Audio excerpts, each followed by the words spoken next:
Welcome to Off the Cut, a podcast where we talk about building, making, and answering all of your questions. I'm Eric from Spenceley Design Co. And I'm Zach from Zach Builds. If you have a question that you would like us to answer on air, you can send it to offthecutpodcast@gmail.com. You can find both of us on YouTube, Instagram, and unfortunately, because we have to keep up with kids, you can find us on TikTok too.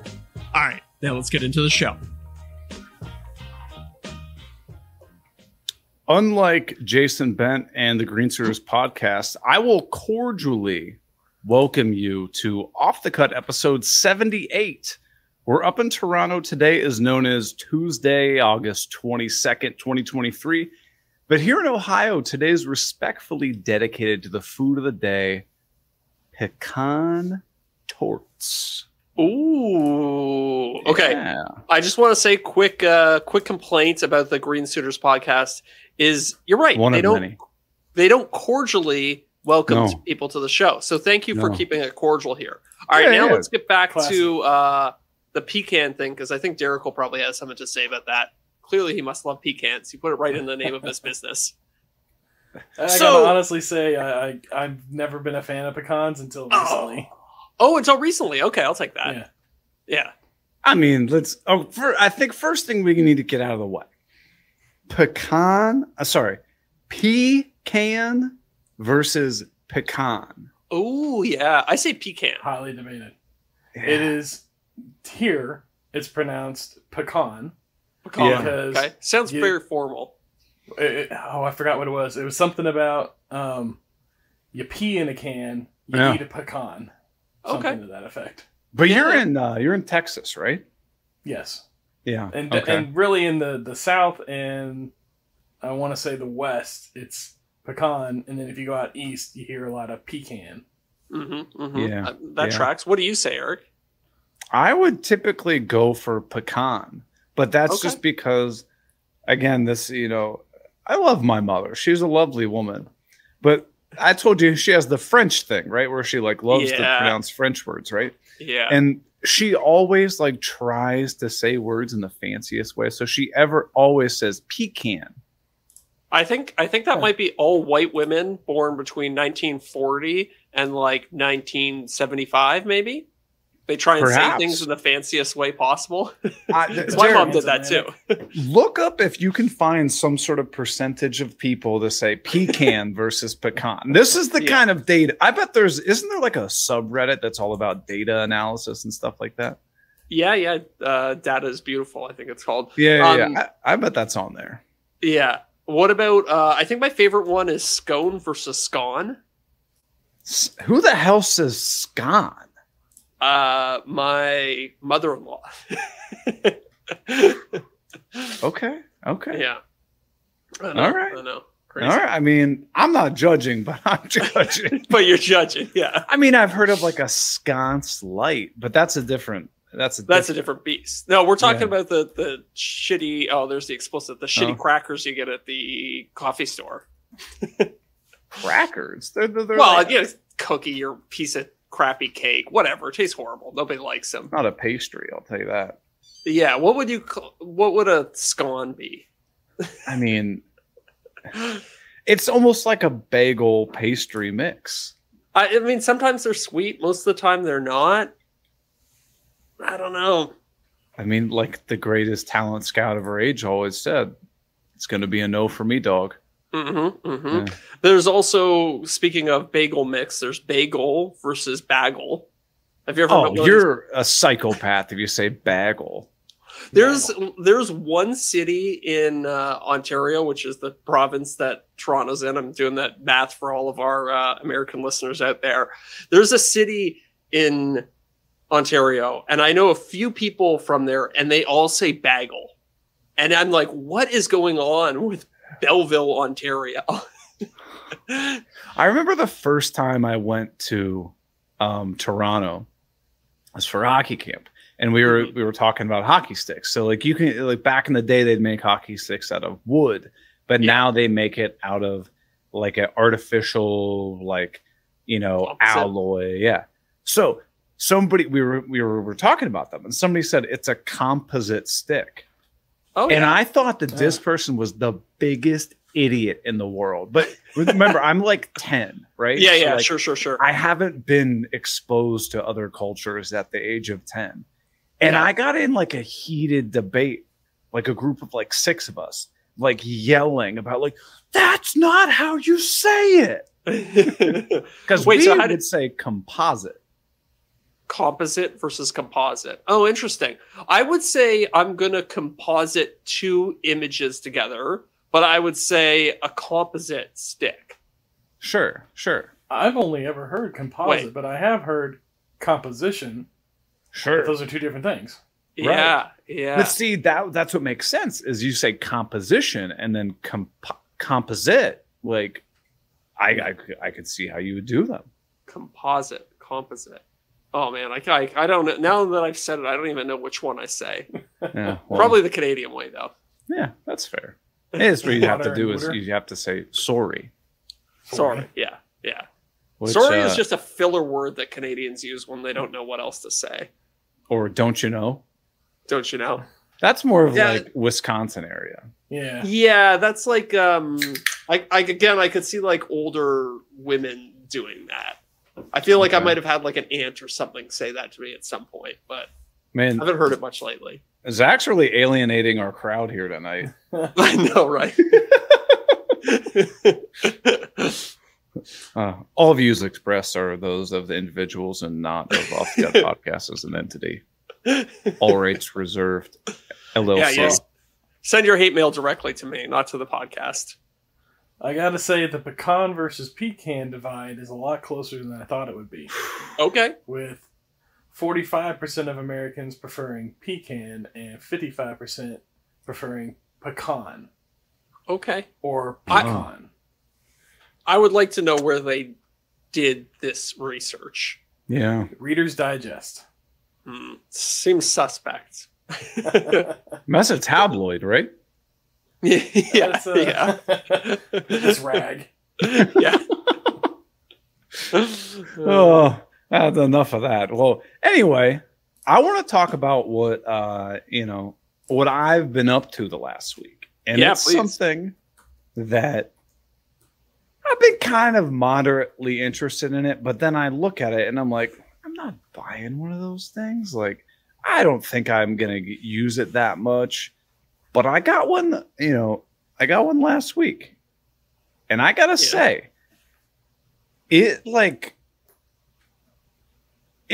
made me excited. It's got me like rethinking, got a different mindset of like, oh my gosh, I have so many different possibilities. And like, it's making my creativity part of my brain kind of spin in a good way. And it's a 3D printer.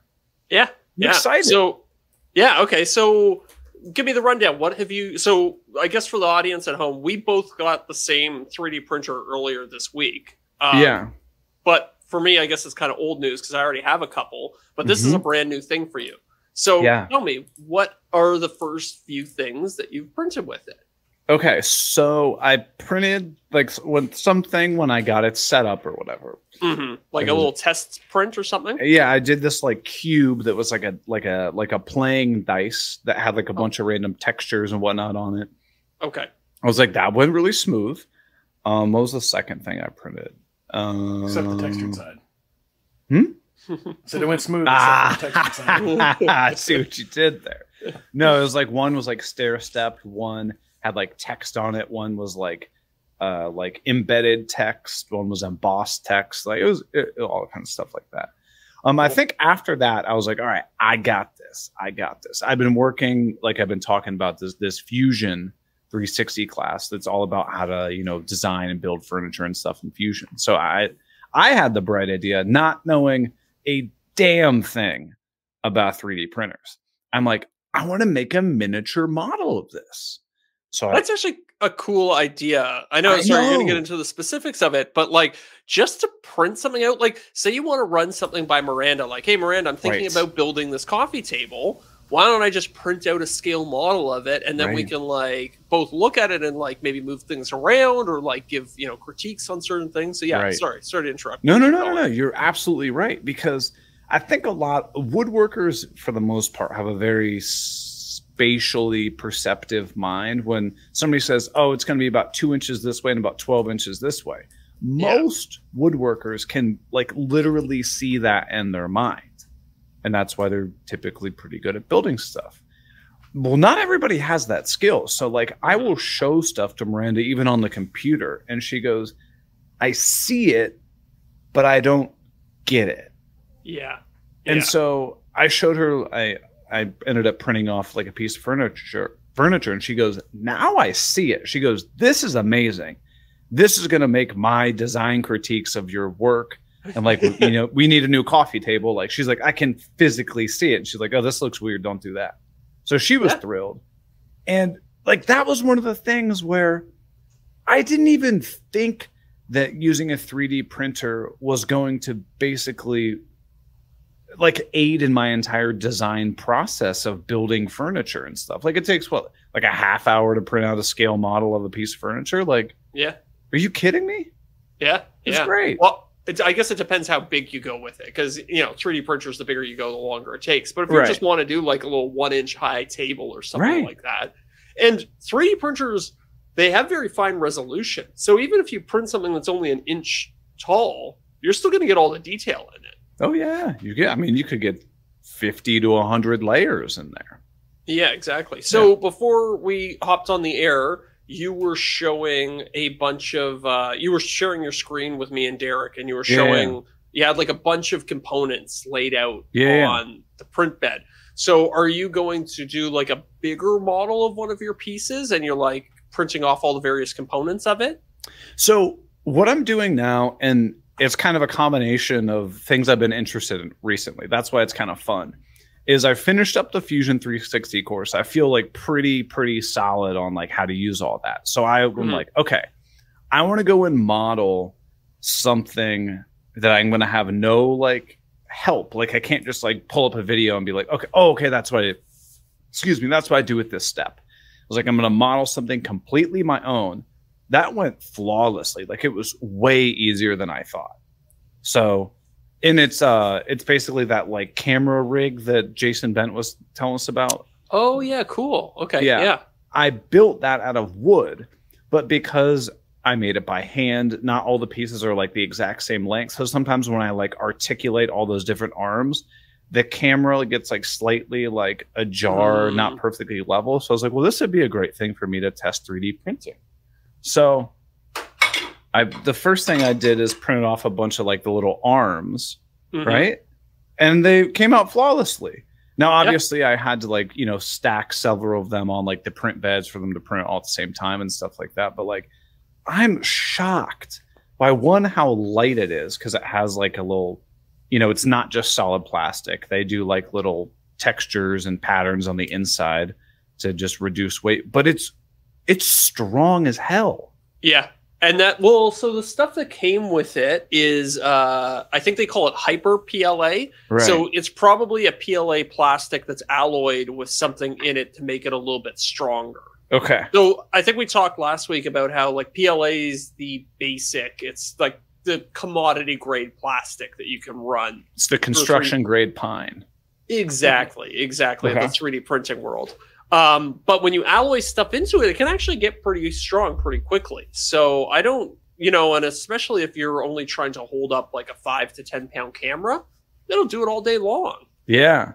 And that's what I'm excited about. Like, okay, it's going to take a little while to print all this stuff, but like, it's going to cost me like $15 to print out this entire camera rig. Like, exactly. It's pretty damn cool. The nice thing about these printers is like, once you have it dialed in and you know how to use it pretty reliably, just, you know, you got a big print to do, set it up to start printing before you go to bed. Like, be there for like the first 30 minutes or so. But then after that, if everything's going according to plan, I don't have any problem just leaving my 3D printers going when I'm not there. Right. Yeah. But it's like I said, it's kind of reinvigorated that like, oh my gosh, I can like rapid prototype things. I can design furniture and then not have to be like, okay, well now I got to go build the damn thing, or even like build a scale model. I can print one and see it and be like, this looks weird. So like for me, that's the kind of application that I'm more excited for. And it's something that nobody had really talked to me about 3D printers before with like that capability. So I think if there are woodworkers out there like design pieces of furniture, or design like tool holders, a 3D printer could be something really cool to consider, like just having in your arsenal. Yeah, definitely. I didn't even, until you said it, I didn't even really think about it, but it's pretty cool. I know a lot of architectural firms use them for making models of homes. So, like, say you design a whole house for a client, and you want to show them what the outside of it's going to look like. Well, just fire it out of the 3D printer and then have it ready to go for the next meeting. You know what I just thought of while you were saying that? Is what if you're designing and rebuilding your kitchen cabinets? Imagine if you just printed out little cabinets that are like a 1/2 inch big. Yeah. And then you can literally like put them next to each other, like rearrange your whole thing, design your whole kitchen right there. Yeah, totally. Or say you're moving into new shop space and you want to like rearrange all of your furniture in your shop. Just print out a little table saw, print out a little assembly table. These are the things. If somebody would have told me these sort of things, I would have gotten way more excited about 3D printing. Yeah. From the get-go. Yeah, yeah. And I think there are a lot more woodworking applications than people expect. For sure, for sure. They figured out how to sell it, because I'm hearing this is basically a dollhouse version of your shop, but they didn't sell it like that. They sold it as a really cool tool. Right. Yeah. Yeah. Yeah. Well, I mean, it's a dollhouse generator. That's what I'm going to start telling people from now on. A dollhouse generator. But I mean, think of it like let's be real. Unless everybody has all Festool tools, which we don't, like you go to some plug. Of the green suiters do. Yeah, well, it is what it is. You go to plug your dust collector hose, and a lot of your tools, it fits fine. Others, it drives you fucking bananas. I know. And you go to the home center, and they have like these kits of like all these different adapter sizes. You pay like $25 for them, and none of the damn things fit. It's infuriating. 3D printer, you just print a little like circular nozzle, boop, done. Dude, you like fit one into another. Right. Stacked them. Yeah, true. And all the dust collection in your shop, like if you're doing big ducting runs and you're adapting from like an 8-inch duct down to like the 3-inch port on your tool, nobody sells an 8-inch to 3-inch adapter. I haven't seen one before. But you could easily just print that. Like normally, you'd be stacking 10 or, well, maybe not 10, but 3 or 4 different fittings to get down to the desired size. Now you can just go from one to the other.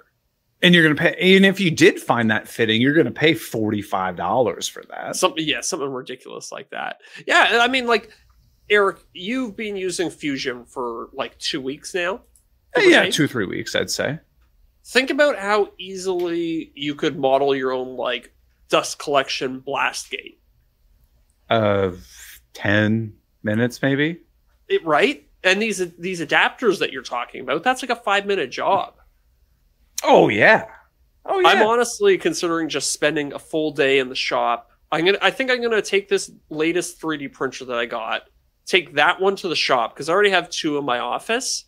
Yeah. And just spend a whole day 3D printing dust collection adapters and things to wall mount things with. Yeah. I mean, like, it's, by the way, this is not sponsored by the 3D printing company. You can tell because we haven't even told you what the name of the. Yeah, I know. I was going to say, I don't think we even said the name of it. But there's so many applications for woodworkers, even as a hobbyist. Like you said, dust collection fittings. What if you have like a drawer where you put all your chisels in? I'm saying this because I saw Scott Walsh made one. Like he made this 3D printed, like basically like holder thing that you put all your chisels in and protects the edges of them. Then you can throw it in a drawer. Like they're cool things like that. That's going to cost you $1 to print. Yeah, I just 3D printed a holder for my soldering iron. So it holds my soldering iron, it holds a roll of solder, and then it holds all the different various heads for the soldering iron. Right. And the best thing about it is, let's say you're like, yeah, I get it. Zach, Eric, 3D printer sounds pretty dope. I don't want to learn how to use Fusion. No problem. All you do is just Google whatever you want, STL file. You might pay a couple bucks for it. Most of them are free. Yep. And you can print it. Yeah.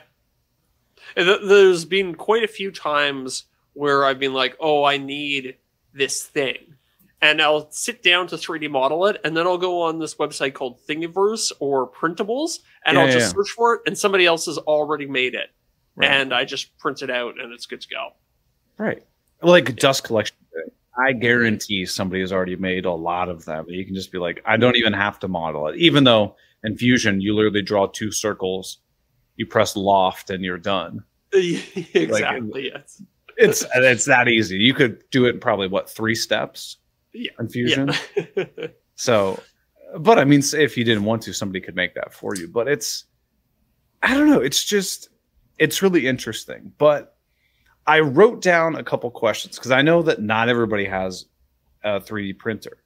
So I wrote down this was I'm just getting into it. I wrote down a couple questions because I wanted to come up with a list of super DIY beginner questions that people are going to have. Okay. First one. And I still don't know the answer to this one. What happens if I'm printing something and midway through the print, I run out of filament? That's a good question. So this has happened to me on my other printers, but not this new one just yet. So I can't say for sure that this is going to happen, but what it should do is just detect that it's not getting any more filament.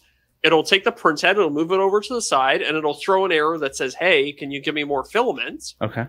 And then you literally just feed a new roll of filament into it. It'll pull it through. It'll squirt out the first little bit to prime the head, and then it'll go to exactly where it was and start printing again. Great. Okay. I actually even did it recently. I don't have the piece anymore, but so I printed this piece here, this blue plastic.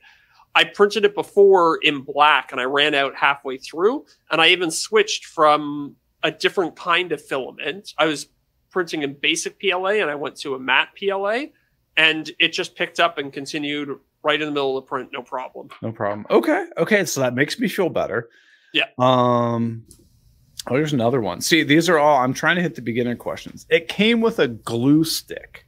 Yes. What the hell is the glue stick for? So depending on what you're printing, the glue stick can either be there to add an adhesion or to help separate, almost like when you're baking a pizza and you you sprinkle some flour on the pan to keep it from sticking to the pan. Huh. So okay.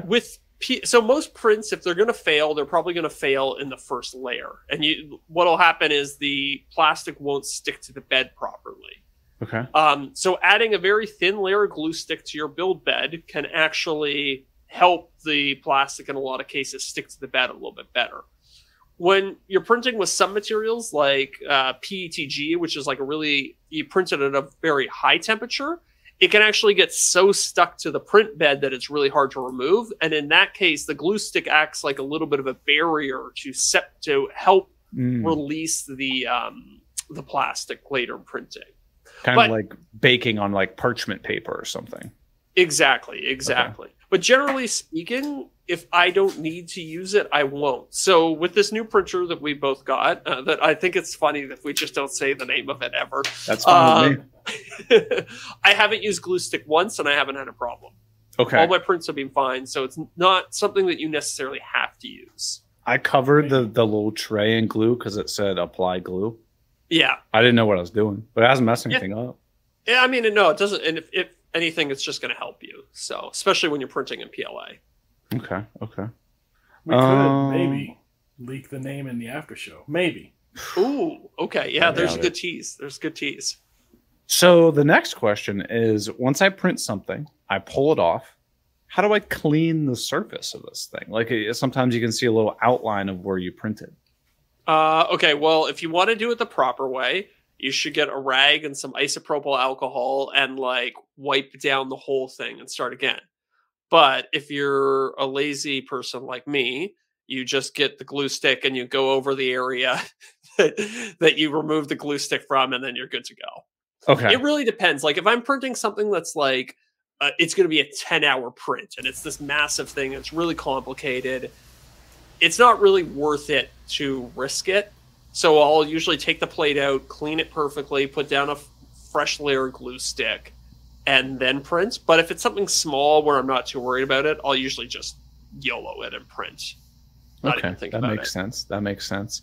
The other thing that I had no idea, let's say I'm printing off like one of these little cubes, a little bar. So anybody at home listening, it's basically, think of like a 1/2 inch thick piece of plywood that's about 1 inch by 12 inches. So it's kind of like a ruler, basically. Mm-hmm. Well, what blew my mind was that it doesn't print it solid. It basically makes a shell and then does some random support structure on the inside. So what's the advantage of that? It's basically just material saving. So if you want, when you go to print, there should be a setting called infill. There is. And so basically setting that parameter determines how dense your lattice network will be inside of a piece. Mm-hmm. So if you set it to 10%, it's going to have 10% of the inside of objects is going to be filled with lattice, like solid with the lattice work. If you step up to 20, it doubles it, and so on from there. Generally speaking, the outside walls will be a little bit thicker. They might be like, a millimeter or two thick, and then it transitions to lattice work on the inside. You can also play with that setting. So there's a lot of different settings you can adjust within your slicer program to control the print. And the more infill you have, the stronger the final object tends to be. And are there different structures for the lattice work? Yes. I can pick like 5 or 10 different ones. I think that might even be, there might even be more than that. I think there's an infinite way to organize it. But I think the cool thing is, like, I know I'm bringing up some of these questions and stuff because, one, it's just I was curious, and I think other people are going to have the same questions, having never used a 3D printer before. Yeah, for sure. What's cool is that these like the slicer program, which think of it as like basically what you're printing from, more or less. It's like you open up, I don't know, what's a good example? It's like when you're editing a Word document and then you go file print and that window pops up and it says like, how many pages do you want this to be on? Do you want it to be on both sides of the page or like, I'm trying to, that's a perfect example. It's just a little intermediary step where you go from your 3D modeling software to the actual 3D printer and you configure the parameters of the print. But everybody knows that if you just press file print and never touch anything, your document's still going to come out. Yeah. It may not have the exact same margins, or it might not have been double-sided or like flipped double-sided, but your document's still coming out. So the cool thing with a 3D printer is, even if I didn't know I could adjust any of those settings for the first couple of prints, I just pressed print. Yeah. And it did all of that stuff by itself, which was really cool. Yeah, that's, I think, a relatively new thing. A lot of these 3D printing companies are trying to make it as easy and as user-friendly as possible for people to get into it. Because, realistically, you want to have a good, easy experience your first few times. Like, you want to just go file print and have it spit out the thing. That's what I did. Once you get a little bit more advanced, then you can start tinkering like, okay, I want a different infill pattern, or I want thicker sidewalls. But that stuff comes with experience and time. Yeah. But the reason I brought it up is because I think it's cool to know that, like, if you're someone like me who didn't know a damn thing about 3D printing, I got my model, I pressed file print, and I went, okay, let it rip. And it worked perfectly. Yeah. It was great. Now, I believe you did eventually run into an issue where you didn't include some supports and you did have a failed print, right? So tell me about some of the obstacles that you've encountered. The failure. So I think, I'm glad you brought it up. I think this is a perfect example of you need to fail to learn. Yes. So think of a coffee table or a desk or whatever. I think it was a desk. In my Fusion course, I had modeled a full desk. So I was like, it'd be cool to make a miniature version of this. So not knowing anything about 3D printing, I press file print, goes over to the printer, it starts printing it up. Now, it prints it from the bottom up because that's just how I put it in there. So it's going like make little dots for the legs, slowly building itself up. It did the legs, no problem, gets up to the top of the legs, and now it's like, okay, I'm going to put the tabletop on. Well, it puts a little bit of filament on top of one of the legs and then tries to basically just hover like an inch and a half in the air and go to the next one. Well, it's think of it, if you take a string and like tie it from one desk to a kitchen table, it's going to fall. Yeah. And so I didn't set up anything. That's how my first print failed. It just started pouring filament all over the place because it's thinking, I have nothing for this filament to latch onto. He knows better. Right. Yeah. This is what he told me to do. Yeah. So, and there's actually two ways that you could prevent that from happening. Mm-hmm. The easiest way is just to take your table or your desk or whatever it is, flip it over, and print from the top up or the top down, essentially. So you have the surface of your table sitting on the print bed, and then you build the legs up from there. Right. That way, it's always supported. That's what I did. Try number 2, and it worked. That's what you did on try number 2. But the other thing you can do is you can also have it print a little bit of disposable material in between the legs to support the top. Yeah. So you end up with this section, this like cube in the middle of your print that you can easily detach. Right. And then, so, because it's not always possible. You might have overhangs in 2 separate areas. You can't always just flip your model over and have it work, right? So supports are kind of interesting. And there's a whole bunch of different ways to do supports. There's trees, there's like, these cubes. So kind of cool. So that was an experience of where I had to fail to learn. Like if I would have immediately started going, okay, well, how do I do this, and this? And like, you got to check out for this. I'm like, no, that's too much. Let me fail and then go, okay, now I know why you need these supports. Mm-hmm, mm-hmm. So go ahead. I was going to say, the really crazy thing is that, how you described going from one leg to the other and just basically like a string falling down, right? There are instances like it can bridge gaps, which I don't really even understand how it does. But if you're just bridging like a half-inch gap or something like that, it can find a way to connect those 2 points. I know. And I don't really understand how it works, but it's just kind of magic, and it does. The bigger the gap, the riskier it is. But for small little gaps, it seems to not have a problem. Which is very interesting. And that's why I wanted to know. So is like knowing when you have to put supports in things that you print, is that something that kind of comes with experience? Yeah, definitely. Well, for me, it's been one of those things where I learned by failure, because I had a print where there was an overhang and I forgot to click the little box that says enable supports. So my printer just went for it and it actually succeeded. It was like a perfect print. I was like, how is that possible? Yeah. So then I started testing. Okay, I was like, okay, what are the limits? How far can it print without any supports? And it got up to it could bridge 3/4 of an inch without any supports, which I thought was pretty crazy. So in quick summary, the 3D printer, just like any other tool, will do whatever the user tells it to do. Yeah. It's not magic. Likewise with a CNC. You run a toolpath on a CNC and you got, 2-inch thick walnut in there and you got a 1/4 inch spiral bit and you're like, yeah, just cut it all in one pass. Your CNC is going to go, okay.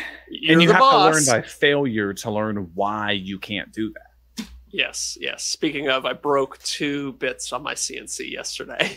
Oh, no. Well, I have a couple more questions. I want to get some of these other questions out there, and then I want to hear about that. Let's do it.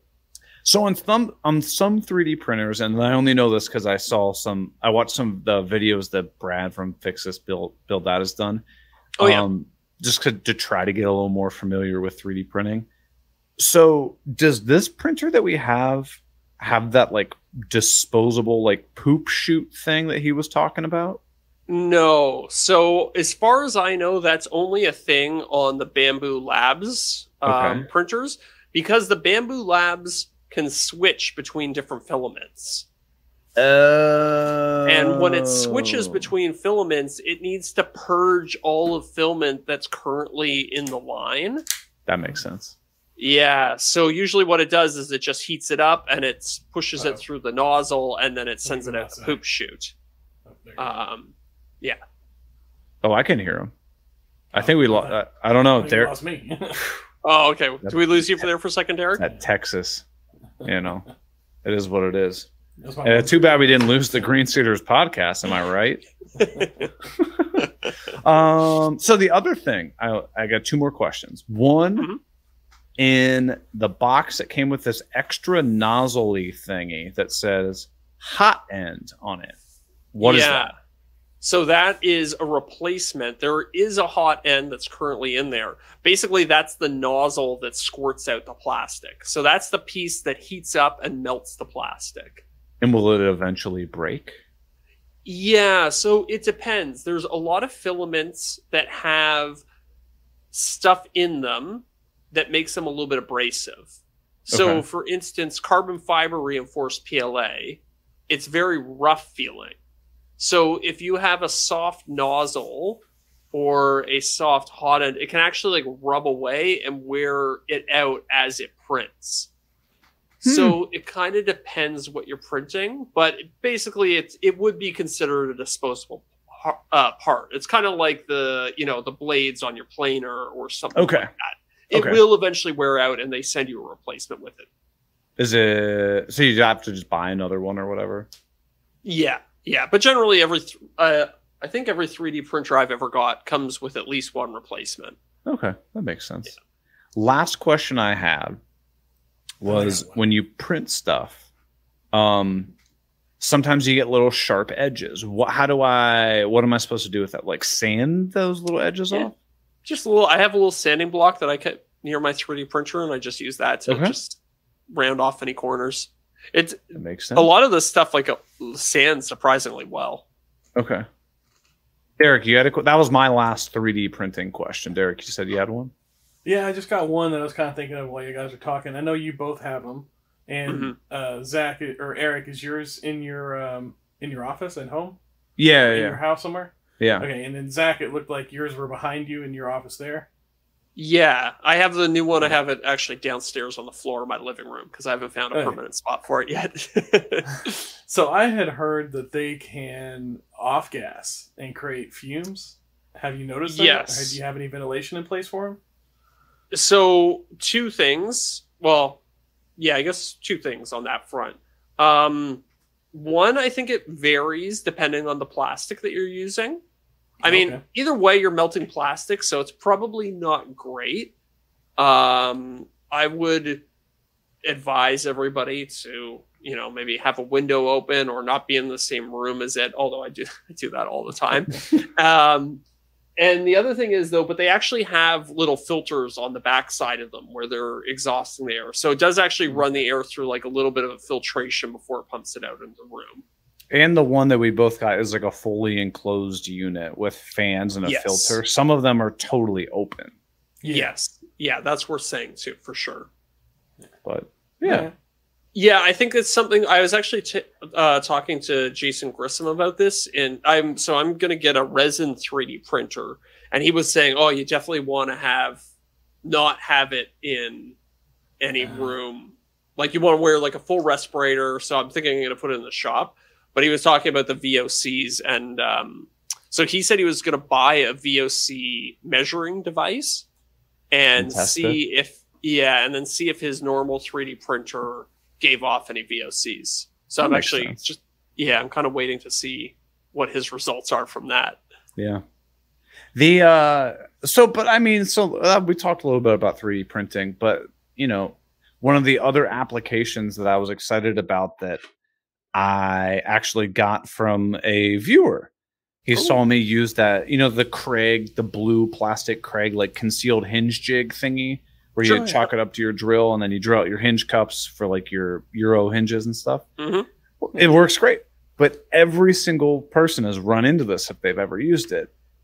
You're removing a boatload of chips. And there's no dust extraction on it. So it gets clogged up and is a nightmare every time you use it. Well, a viewer named Al sent me basically a 3D printed version of it that has a little dust nozzle that you connect the Festool hose to, and he Love sent it to me. And I was like, dude, this is incredible. Like, this is the kind of thing where from now on, anytime I'm like in the shop and I'm like, this annoys the piss out of me, I'm gonna go stop, 3D print a solution to this. That's what makes me super excited about it. Yeah, I like it. I like that. So I don't know if I'm ever gonna start creating products for it, but you never know, man. You're gonna make something one day for one of those pain in the ass things, and you're gonna have it in a video, and then people are gonna be like, "Where can I get that STL file? Give me that STL file." I know. Or like Travis from Shop Nation, like he created an entire business doing like tool holders and dust collection fittings for miter saws and stuff like that. Yeah. And I mean, going back to like when I was starting college and stuff, like I always wanted to get into product development. So I was like, maybe this is my first entry level, entry point into being able to develop products. And it makes me excited. Like I'm, kind of reinvigorated, like really excited to like start thinking about things and start tinkering. And like, it's always fun when you feel like that, Yeah, definitely. Huh. But what have you been up to the past week or so, Zach? I was in the shop yesterday working on some pieces for a client. So I was doing a little bit of CNC work for my friends who have a shop. They're doing some props for a commercial. Okay. So I just had to basically cut out a bunch of very fine acrylic things. And so I'm in the shop. I'm cutting out these acrylic things. Thankfully, everything goes well. I cut out 6 of these pieces with a very fine 1/32 inch bit. Whoa. And yeah, like teeny tiny. It was going super slow. And so I do the print. Everything goes great. And then the head raises up and it's going across to go back to its like home position where it seats. And that little teeny tiny tip just clipped one of the clamps that I had holding my material in place and just destroyed. I was like, thank God that happened at the end of this carve, because otherwise I would have been completely screwed. I would have had to order a replacement one, and it takes like weeks to get new bits. So it was, it was a, silver lining, I guess. It sucked to lose the bit, but at least it was at the end of the job, and the job more than paid for a replacement bit. A 1/32 bit? Yeah. It was, I was engraving little teeny tiny text. So I probably can't say the name of the company, but they had me create these stands for action figures. So the action figure is connected to like a shaft. And when you put the shaft... What was that hand motion? How do they connect it to the shaft? Yeah. So you put the action figure on the shaft, and then you put the shaft into the stand, and the shaft goes into this little hole in the stand and presses a little micro switch that then plays an audio file. So I had a little speaker embedded in the base, and I had to, in the logo of the company, I had to create these little micro perforations so that sound could come through the logo, if that makes any sense. That's nuts. Yeah, it was kind of an interesting little project. These guys throw just weird shit at me. They're like, hey, we want to have, an action figure stand that talks. And I'm like, okay, how can I do that? Yeah. Huh. So you micro perforated the acrylic? Yeah. Yeah. Basically just little diagonal lines in the logo that were like a 32nd of an inch thick. Okay. Yeah. That's nuts. And it was able to carve that no problem? Yeah. Yeah. That's incredible that you have the X-Carve thing, right? Mm-hmm, mm-hmm. It can get that fine a resolution? Oh, yeah. I mean, look, the only thing it's limited by is the size of the bit. Okay. So, yeah, that's why I was using that little guy. How much does a 1/32 inch bit run you? Like $15-20? Yeah, I don't think it's that much. Honestly, it's not I much bought carbide. Exactly. Yeah, exactly. You're not paying for the material. I bought this bit in like a combo pack that was like $50 or $60 a while ago, and just literally had never used it until this point. All right, Zach, tell the people at home. Be honest. Are you the guy who buys the cheap router bits on Amazon? I used to be, and I kept getting burned by it because what they don't tell you is you buy these cheap bits off of Amazon and they're like, oh, it's a 1/8 inch bit. Well, you put a set of calipers on that thing, and I guarantee you it's not exactly 1/8 of an inch. It's in the ballpark. So when you tell your CNC, hey, I have a 1/8 inch bit here, it assumes that it's actually 1/8 of an inch, and it does all of its measurements based on that. So I was ending up with these big discrepancies between what I had in my 3D models and what I was actually carving in real life. Yeah. So once that started to happen enough, I was like, okay, screw it. You know what? I'm just going to buy the first party bits. They're more expensive, yes, but they're usually higher quality. Yeah. The ones that Xcarve makes or Inventables makes are all color coded. So it's like nice and simple. You're just like, oh, I put the black bit in. Oh. And that's, yeah. So they have these like little plastic rings on every bit. So it knows, you just say, okay, the black one is in. It knows exactly how strong that is, how fast to run it through every material, and all the limitations of it, and exactly how the diameter of it. So it's basically they do a color code system to make the operation just easier for the end user. Yeah, exactly. It's the whole goal. That makes sense. Yeah. All right, it's like all this computer automation stuff. Like I've never really been against it. It's just that like I don't have a CNC. Mm-hmm. I think they're neat, but I was like, I'll never really get one. I never had a 3D printer, and now I got one. It just makes you think more creatively about options that you could do, like that the action figure stand that makes sound. You could have never done that. No, if you didn't have digital fabrication. No way. I even did it in multiple materials. Like the top was acrylic, the bottom was MDF, and I needed them to line up perfectly. And it's like the only way you're ever going to have that happen is with some sort of computer-aided machine. Right. So I guess the sentiment of what I want to get out of this entire conversation is anybody listening, don't be against it. Give it a shot and let it like spark creativity. Like don't be like woodworkers can't use CNCs, woodworkers can't use 3D printers. No, it kind of helps aid your design and make you become more creative, more well-rounded. Yeah, I think people have this misconception that a CNC replaces the need for skill as a woodworker. And I see it more as like augmenting your skill as a woodworker. Right. You find new ways to have it help you achieve your goals rather than achieving your goals for you, if that makes sense. Right. You really have and same thing with a 3D printer. Like I'm just really excited to like make jigs with it and have it improve my woodworking, make my woodworking a little bit easier. Yeah. I'd say it improves your skills. Yeah. Not only do you have the woodworking skills, but now you have the CNC skills. Totally. You have the 3D skills. It gives you a new avenue with which to solve problems.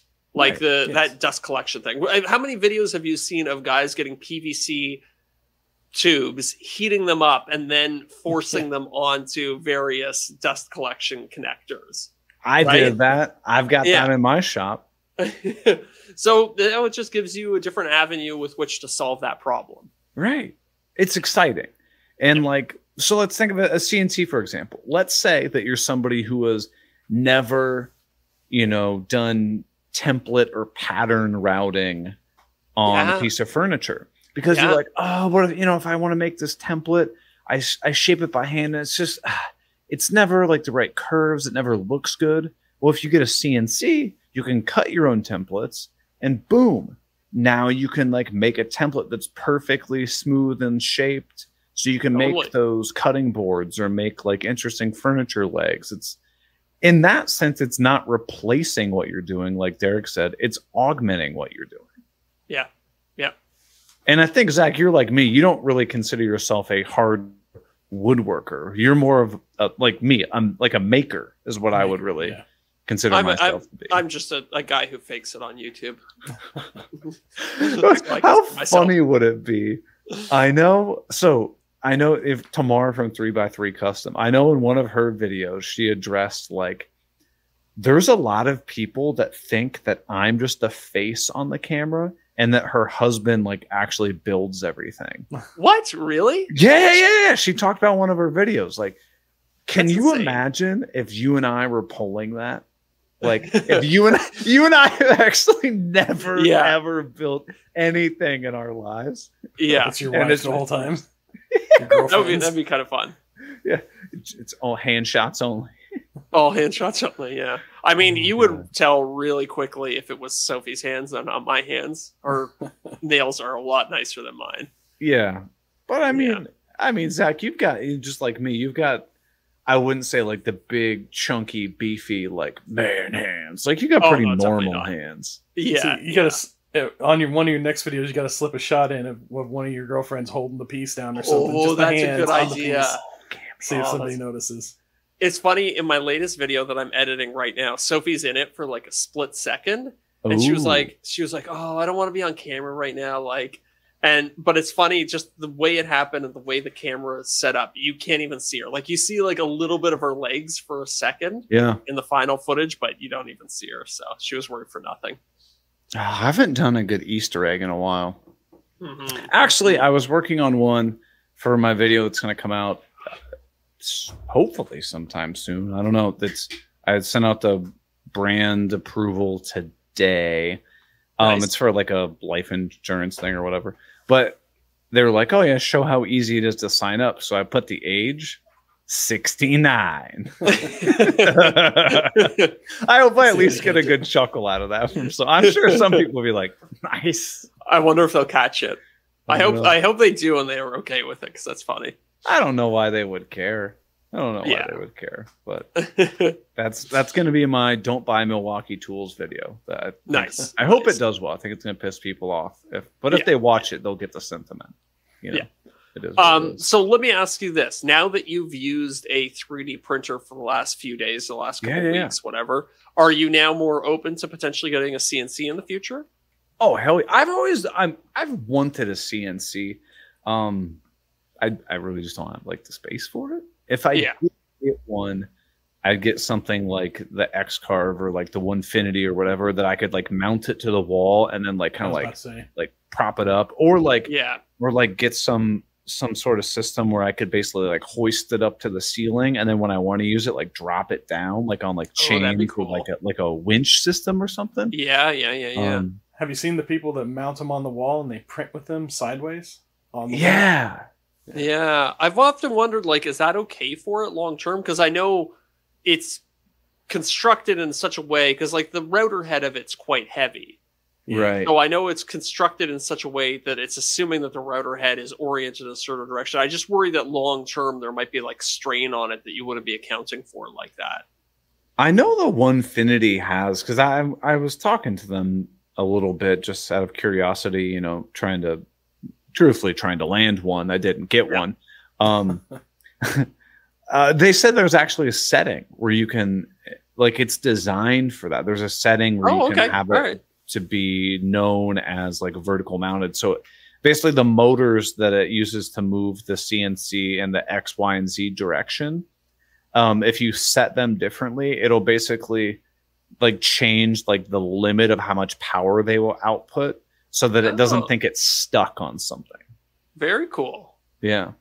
Which is, it's clever. It's creative. Yeah. I like the Onefinity system. They're pretty neat. But honestly, I think if I'm going to get a CNC, it'd be the Shaper, the Origin thingy, the handheld one. The handheld one. Is that considered a CNC? I would. I think of that as like a, I don't know, like a computer-aided router. But that's what a CNC is. I guess, but like you still have to do the moving. You know, like one of the nice things about a CNC is if it's set up well, you can kind of walk away from it and do something else for a little bit. Whereas with the Shaper, you kind of have to be there working it the whole time, right? Yeah, like I wouldn't like want to use a Shaper to route out a curvature on a 12-foot dining table. Like, no, thank you. Yeah, you could. Yeah. You could. But I would rather take a Shaper to, I'm making this up. I go to a local basketball team is like, hey, we want to get our logo embedded on our floor. I would take Exactly, the yeah. shaper all day, any day, Yeah, for sure. For sure. as opposed to trying to like, okay, I'm going to rip up your floor. I'm going to try to take a couple boards. I'm going to try to like glue them all together, carve them on my CNC. Now I got to bring them all back, and then hopefully no that way. all fits. Like, oh, the shaper's way. perfect. They definitely like have their pros and cons, but I think for what I would do, I think the shaper would be better for me. I mean, you're not going to flatten anything with the shaper. Yeah. Even like I was working on my coffee table project, and I was like, I did a big glue up with like 100 pieces, and it was pretty like uneven afterwards. I was like, should I put it in the CNC and put a flattening bit on the CNC Right. and then have it do it? But then in the end, I was like, nah, screw it. I'll just do the drum sander. I think I'll be faster. Right. Yeah. So. But it's always an option. So like that's a perfect example. Like let's say you're somebody who does a lot of slab tables. Mhm. Even if you have no interest in ever like cutting crazy intricate patterns with a CNC. Dude, a CNC just running flattening passes on like slab tables. Oh my god. True. Yeah, I mean, if you're in like a production setting, or if you could be working on other things while the CNC is flattening your next slab for you, that's pretty. Right. That'd be pretty handy. Now, would woodworkers consider that cheating? I don't know. Some people will consider anything cheating. But I think it's just interesting to kind of look at it from multiple different avenues, different perspectives of For sure. How these tools could help out. And that's Yeah. that's the moral, the gist of this is I'm excited to have a new tool that inspires me to be creative in different ways. And I'm sure that'll be pulled into some woodworking stuff. And, Me too. in turn, do some content stuff. Like, am I going to become a 3D printing channel? No. Yeah. But I might be No, like, it's like- this is a woodworking problem that I always have an issue with. Here's how I solved it. Like, Yeah, exactly. I used my 3D printer to make this little jig, and it made my life so much easier. right. Links in the video description. Buy it. You, Buy it. you could be like, you could even do a video, something along the lines of like 5 tools that suck and how I fix them. Oh. Right? Like, Yeah. that could be creative. Like, I Yeah. think woodworkers would be interested in watching that to be like, well, what tools suck? Oh man, that is a creative way to fix it. Mhm. And then maybe you could sell the files or, the parts or the pieces or whatever. I don't know. Yeah. I fixed my worst tools with a 3D printer. Didn't With my best tool. Yeah. Yeah. didn't Morley Kurt do some stuff like that? Like he like fixed cars or something with one of He those? had a little series for a Oh. while where he would just set up a shop at a shop here in Toronto, a little cafe, and people would come to him with broken stuff, and he would just use a Yeah. 3D printer to fix it. Right. Like that's Yeah. so cool. Super Yeah. cool. Huh. Ooh, I wanted to talk to you. Oh, wait, actually, I'm going to save this one for the after show. Yeah. I had that interview for that TV show thing today Ooh. I told you about. Okay. Yeah. Okay, we'll save that for the Excited. after show. Yeah. I'm What excited to else? hear how that went. Do I have anything else going on this week? No, I'm still waiting on Miranda to want to go out in the garage and carve the Do some carving. carve. Power carve. Let's be Yeah, well, let's be real. That'll be a while. Do you have all Power the carve, is epoxy that and what you call everything it? ready for it? No, I have to ask Kristen. I haven't, or I gotta ask Total Boat. I haven't gotten that from them yet. Have you decided how you're going to do it? No, Because we brainstormed a few ways last time. No, Oh, not yeah. yet. Okay. no. Okay. Let's be real. I'll probably fail the second time, and then I can try to make a third video out of it. Well, hey, maybe you can 3D print some like special blocks or something in order to help hold it down. That's not a bad idea. Yeah. I could come up with something clever, something creative. Yeah. Like, boom! I don't have a mixer. I could 3D print a little mixer nozzle to go on my drill. Boom! Sure There you could. go. Sure could. See, so many different options. So many I different know. options. It's crazy. So what are we at? I don't want to bring up a too big of a long topic if we're at. We're an hour into the live stream, so we're probably right around the end of it. But, whatever. If we go 5-10 minutes later, who cares? Okay. So what I wanted to bring up, and maybe this is a heated topic for some people. It's really not. And it's something I've started kind of thinking on, and it's more related around Instagram is what sparked this. Okay. When do I stop doing things that don't make me money? That's a good question. When they start bringing you joy. Right. Yeah, I mean, if it's not making you money and it's not fun to do, then is there a reason to even do it in the first place? Right. So, like, I was thinking of, like, Instagram. Like, okay, they took away all the methods of getting paid. Mm-hmm. Well, not all. I mean, you still have brand partnerships. That's it. Right? Yeah. That's it, which are few and far between. Yeah. I mean, just like look on your Instagram feed. What's the last time you saw a paid partnership on there? That's a good point. Yeah. Yeah. There are definitely not as many as there used to be. I know Festool just did a campaign with some of their new tools. Okay. I've seen a couple with like Home Depot, but they're kind of always ongoing. Yeah. Yeah. Now, how big of a part does the Instagram play in your funnel ultimately, as far as driving traffic to where you want it? Very minimal. I mean, very minimal. It's hard to get people off Instagram. You know, you put a link in your story and like so maybe 100 people click it. Oh, dude. Yeah, right. Yeah. Maybe like if I have 5,000 people watch a story and I'm like, hey, check out this link. This is this in here. I maybe get 10 people to click on it. Maybe 15. Yeah. Yeah. Like it's just people don't want to leave the platform. Yeah. Yeah. But so like I'm starting to think like, okay, like I post videos on Instagram, TikTok, and like Facebook, really, because I'm trying to get my Facebook up to the spot where I can monetize it.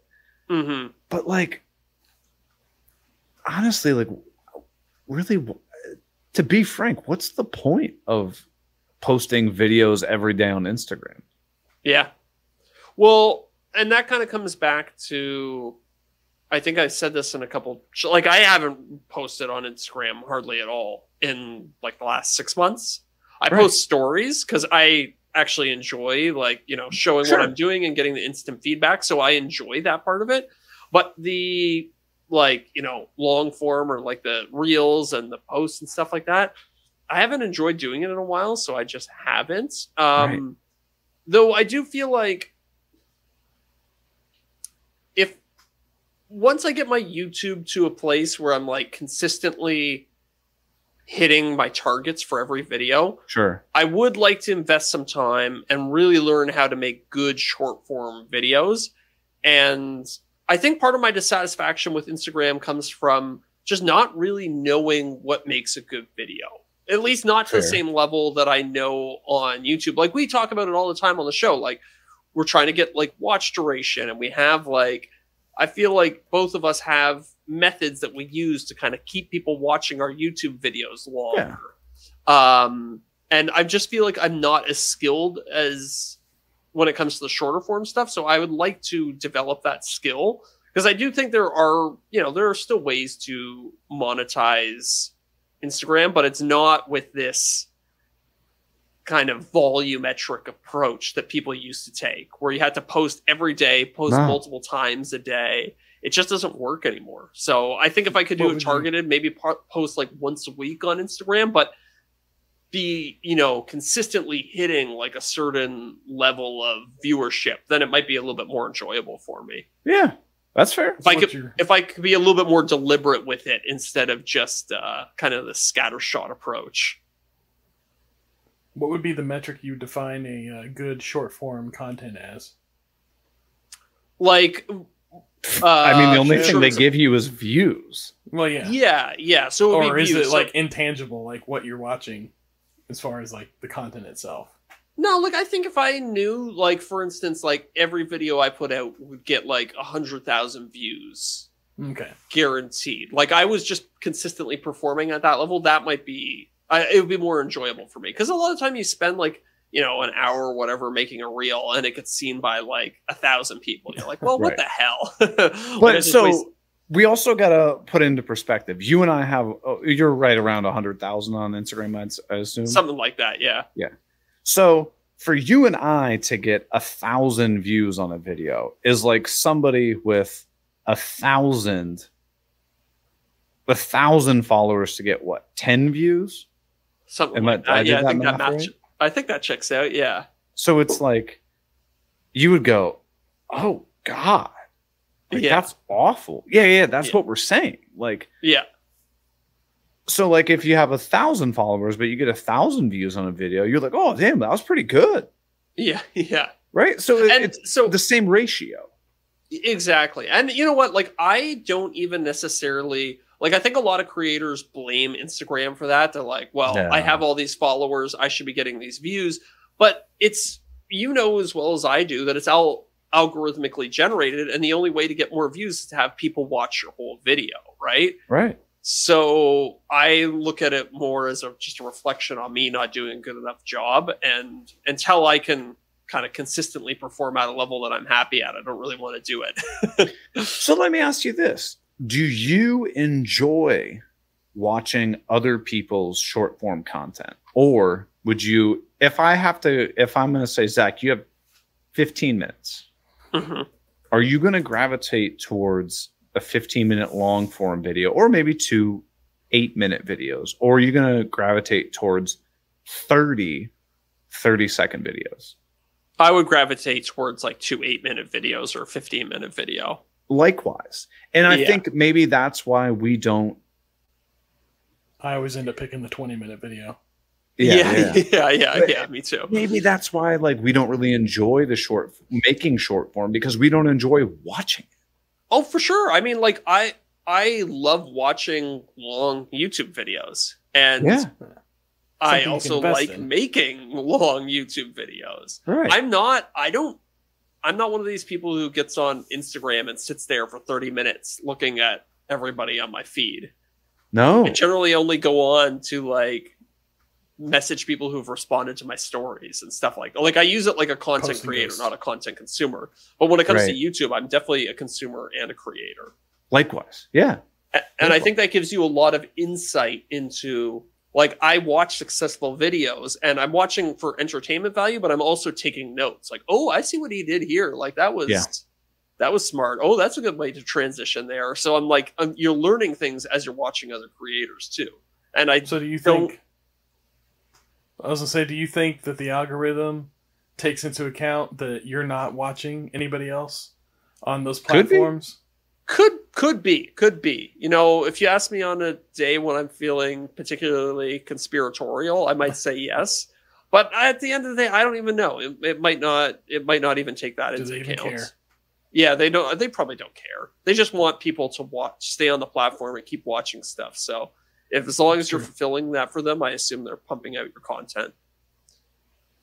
Yeah, it's just, I don't know. It's kind of the point where I'm like, I literally have the videos on my phone, and I'm like, what's the point?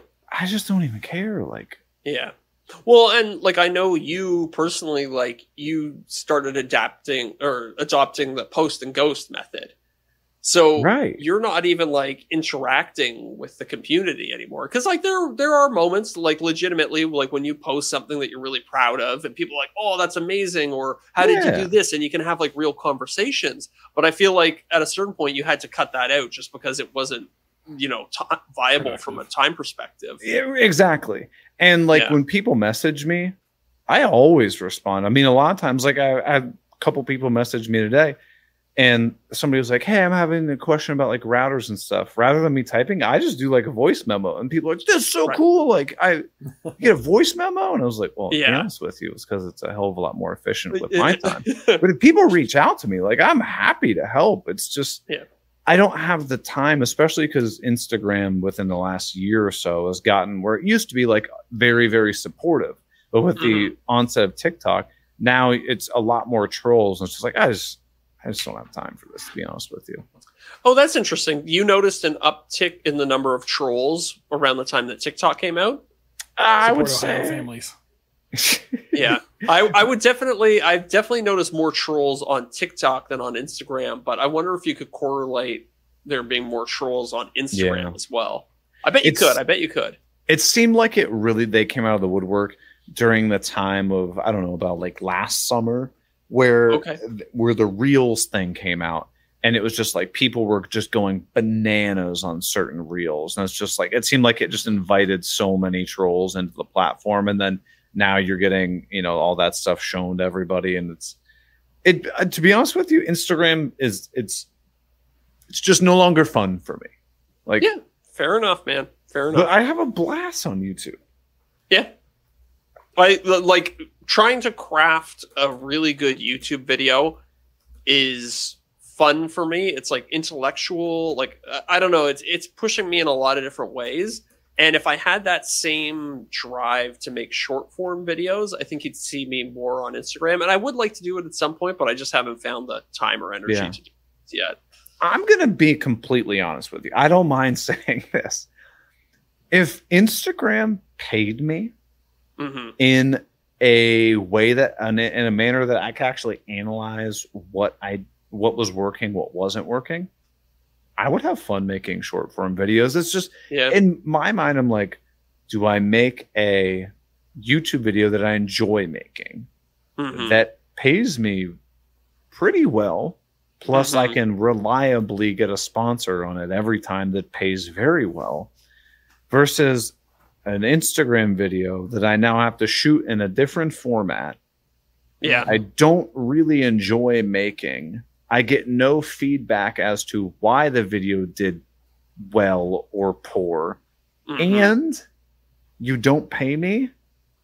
Like, why? Why would I do that? Yeah. For me personally.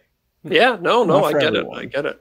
And I don't believe that the vertical format is conducive to our line of work.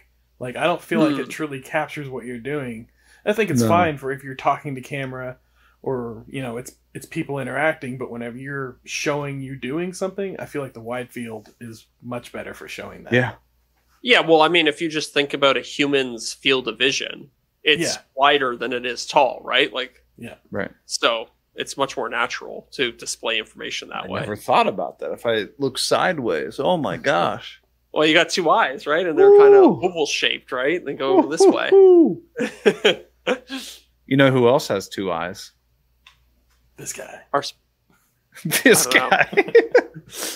I was going to say our returning top tier patrons. Okay. Yeah. These people are helping us. Actually, so late into the night. I'm actually working on a new T-shirt design. Ooh. I didn't even tell you about this. It's Is it going the to one be you're like wearing right now? No. Ohio bourbon whiskey. No, it's going to be. I'm going to share it in the after show because I don't want certain people to steal it. Okay. And I think you're going to fair. like it. But that's fair. What was it? The people who do have two eyes are top tier patrons, returning top tier patrons. We got Brooke Appler at Grizzly Bear Woodworks, Dadu.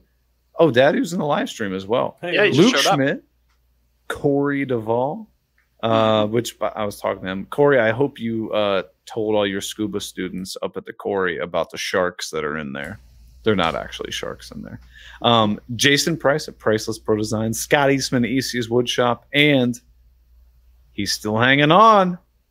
Ooh, Power boy. Cocker, formerly known as Wes. Hell yeah.